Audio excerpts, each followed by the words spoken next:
Leviticus chapter 9. It came to pass on the 8th day, that Moses called Aaron and his sons, and the elders of Israel. And he said to Aaron, Take for yourself a young bull as a sin offering, and a ram as a burnt offering, without blemish, and offer them before the Lord.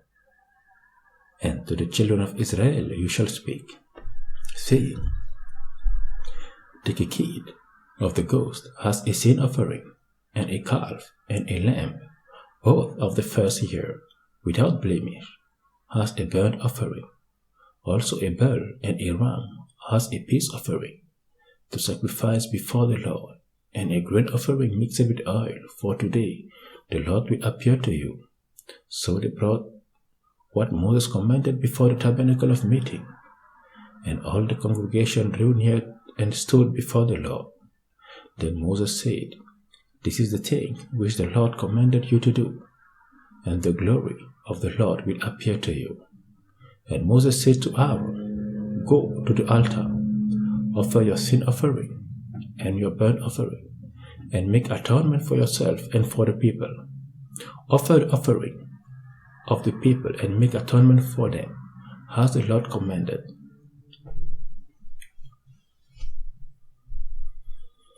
Aaron therefore went to the altar and killed the calf of the sin offering, which was for himself. Then the sons of Aaron brought the blood to him, and he dipped his finger in the blood, put it on the horns of the altar, and poured the blood at the base of the altar. But the fat, the kidneys, and the fatty lobe from the liver of the sin offering he burned on the altar, as the Lord had commanded Moses. The flesh and the hide he burned with fire outside the camp. And he killed the burnt offering, and Aaron's sons presented to him the blood, which he sprinkled all around the altar. Then they presented the burnt offering to him, with its bases and head, and burned them on the altar. And he washed the entrails and the legs, and burned them with the burnt offering on the altar. Then he brought the people's offering, and took the goat, which was the sin offering for the people, and killed it, and offered it for sin, like the first one. And he brought the burnt offering and offered it according to the prescribed manner. Then he brought the grain offering, took a handful of it, and burned it on the altar, beside the burnt sacrifice of the morning. He also killed the bull and the rams as sacrifices of peace offerings, which were for the people. And Aaron's son presented to him the blood, which he sprinkled all around the altar, and the fat from the bull and the ram, the fatty tail, what covers the entrails, and the kidneys, and the fatty lobe attached to the liver. And they put the fat on the breast. Then he burned the fat on the altar, but the breast and the right teeth Aaron waved as a wave offering before the Lord, as Moses had commanded. Then Aaron lifted his hand toward the people, blessed them, and came down from offering the sin offering, the burnt offering, and peace offerings. And Moses and Aaron went into the tabernacle of meeting, and came out and blessed the people. Then the glory of the Lord appeared to all the people, and fire came out from before the Lord, and consumed the burnt offering and the fat of the altar. When all the people saw it, they shouted and fell on their faces.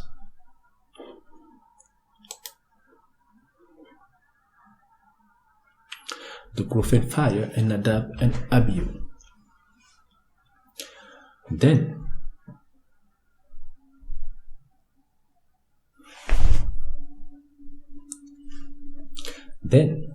Nadab and Abihu, the sons of Aaron, each took his censer and put fire in it, put incense on it, and offered profane fire before the Lord, which he had not commanded them.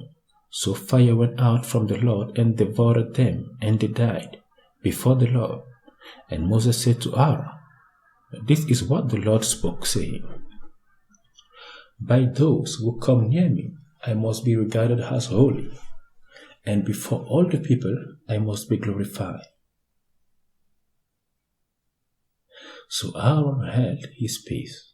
Then Moses called Mishael and Elzaphan, the sons of Uzziel, the uncle of Aaron, and said to them, Come near, carry your brethren from before the sanctuary, out of the camp. So they went near and carried them by their tunics out of the camp. And Moses had said, And Moses said to Aaron and to Eleazar and Itamar, his sons, Do not uncover your heads, nor tear your clothes, lest you die, and wrath come upon all the people. But let your brethren, the whole house of Israel, bewail the burning which the Lord has kindled. You shall not go out from the door of the tabernacle of meeting, lest you die, for the anointing oil of the Lord is upon you. And they did according to the word of Moses. Then the Lord spoke to Aaron, saying, Do not drink wine or intoxicating drink, you nor your sons with you, when you go into the tabernacle of meeting, lest you die. It shall be a statute forever throughout your generations, that you may distinguish between holy and unholy, and between unclean and clean, and that you may teach the children of Israel all the statutes which the Lord has spoken to them by the hand of Moses. And Moses spoke to Aaron and to Eleazar and Itamar, his sons who were left, Take the grain offering that remains of the offerings made by fire to the Lord, and eat it without leaven beside the altar, for it is most holy. You shall eat it in a holy place, because it is your due and your sons' due of the sacrifices made by fire to the Lord, for so I have been commanded. The breast of the wave offering and the teeth of the heave offering you shall eat in a clean place, you, your sons, and your daughters with you, for they are your due and your sons' due, which are given from the sacrifices of peace offering of the children of Israel. The teeth of the heave offering and the breast of the wave offering they shall bring with the offerings of fat made by fire to offer as a wave offering before the Lord. And it shall be yours and your sons with you, by a statute forever, as the Lord has commanded. Then Moses made careful inquiry about the gold of the sin offering, and there it was, burned up. And he was angry with Eleazar and Itamar, the son of Aaron, who were left, saying, Why have you not eaten the sin offering in a holy place, since it is most holy, and God has given it to you to bear the guilt of the congregation, to make atonement for them before the Lord? See, its blood was not brought inside the holy place. Indeed, you should have eaten it in a holy place, as I commanded. And Aaron said to Moses, Look, this day they have offered their sin offering and their burnt offering before the Lord, and such things have befallen me. If I had eaten the sin offering today, would it have been accepted in the sight of the Lord? So when Moses heard that, he was content.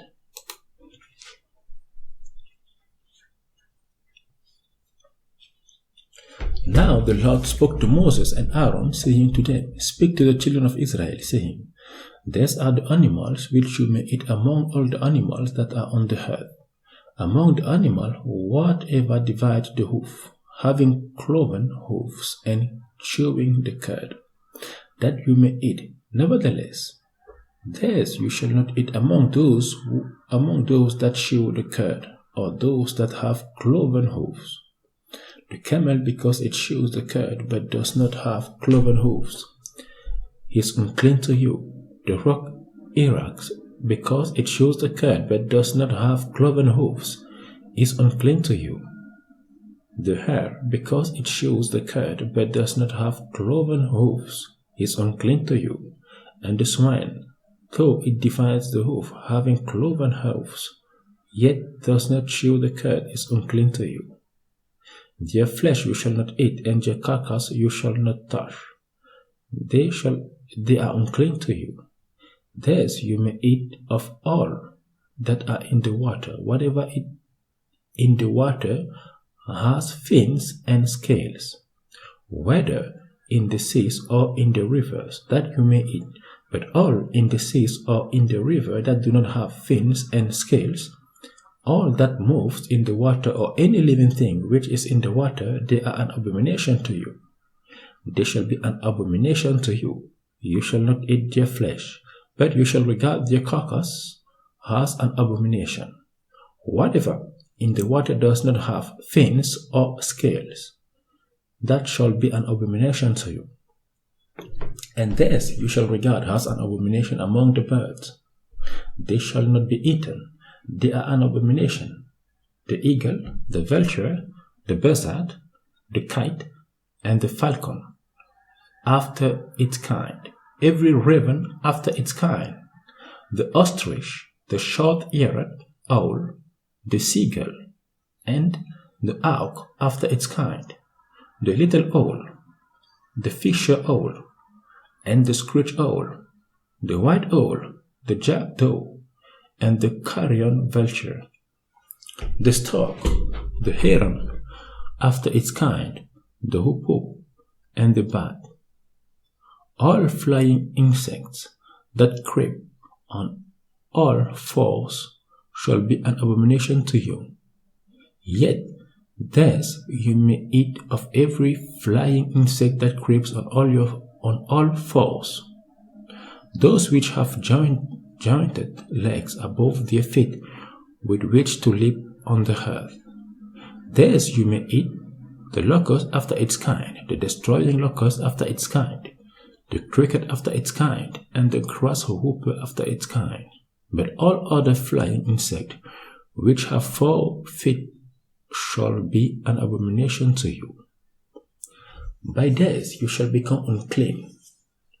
Whoever toucheth the carcass of any of them shall be unclean until evening. Whoever carries part of the carcass of any of them shall wash his clothes and be unclean until evening. The carcass of any animal which divides the food, but is not cloven, hoofed, or does not chew the cud, is unclean to you. Everyone who toucheth it shall be unclean, and whatever goes on its paws.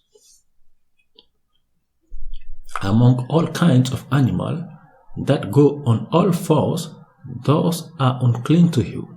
Whoever touch any such carcass shall be unclean until evening.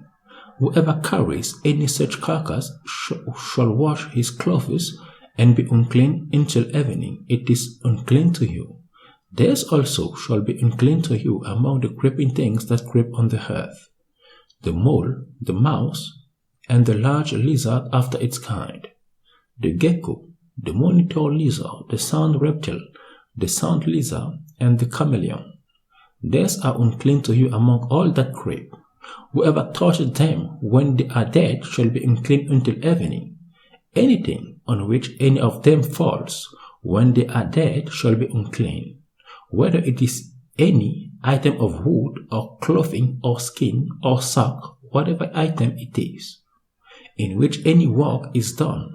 It must be put in water, and it shall be unclean until evening. Then it shall be clean. Any earthen vessel into which any of them falls, you shall break, and whatever is in it shall be unclean. In such a vessel, any edible food upon which water falls becomes unclean, and any drink that may be drunk from it becomes unclean. And everything on which a part of any such carcass falls shall be unclean, whether it is an oven or cooking stove. It shall be broken down, for they are unclean, and shall be unclean to you.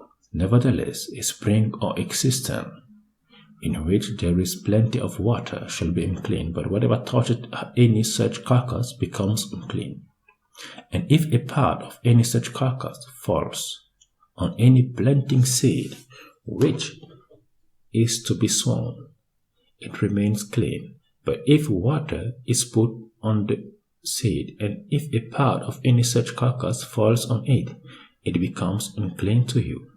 And if any animal which you may eat die, he who touch its carcass shall be unclean until evening. He eats of its carcass shall wash his clothes and be unclean until evening. He also who carries its carcass shall wash his clothes and be unclean until evening.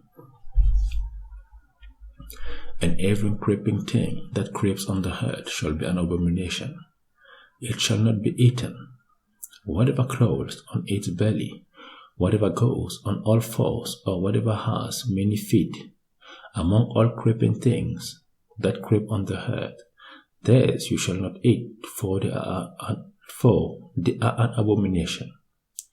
You shall not make yourself abominable with any creeping thing that creeps, nor shall you make yourself unclean with them, lest you be defiled by them. For I am the Lord, your God.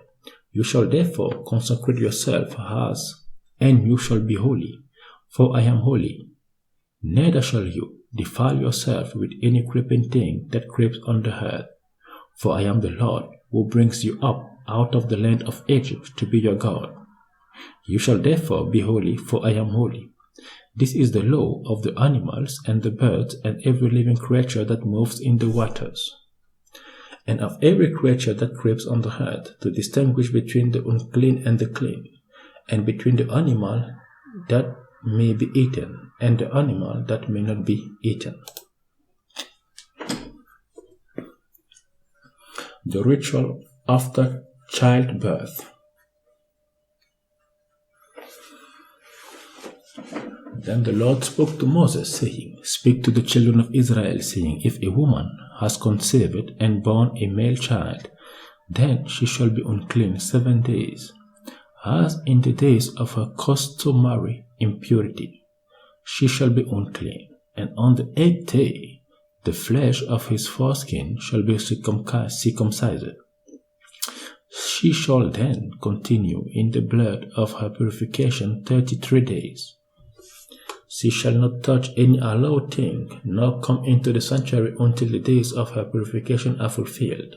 But if she bears a female child, then she shall be unclean 2 weeks, as in her customary impurity, and she shall continue in the blood of her purification 66 days.